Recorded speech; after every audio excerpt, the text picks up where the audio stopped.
வணக்கம். இன்னைக்கு நம்ம பீர்க்கங்காய் கூட்டு தான் பார்க்க போறோம். இது தேங்காய் போடாம செய்றது. ஒரு கடாய வச்சுக்கோங்க. இல்ல பீர்க்கங்காய் குட்டி குட்டியா நறுக்கிக்கோங்க. வெங்காயம் போடுங்க, தக்காளி போடுங்க, ஆ மஞ்சள் பொடி போடுங்க, உப்பு போடுங்க, மிளகாத்தூள் போடுங்க, தண்ணி ஊற்றுங்க, எண்ணெய் ஊற்றுங்க. ஊற்றிட்டு கொஞ்சம் நேரம் நல்லா கிளறுங்க. அது வேகிற ஸ்டேஜ் வரும். இந்த சமயத்தில் எனக்கு சப்ஸ்கிரைப் பண்ணுங்கள், லைக் பண்ணுங்கள், கமெண்ட் பண்ணுங்கள்.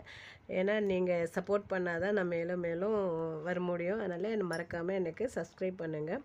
நல்லா கொஞ்சம் பதம் வந்த உடனேயே செக் பண்ணிக்கோங்க. காரம், உப்பு எல்லாம் கரெக்டாக இருக்கான்னு. எல்லாம் கரெக்டாக இருந்துச்சுன்னா கருவேப்பிலை போடுங்க. கருவேப்பிலை போட்டு ஒரு 2 கிளறுங்க.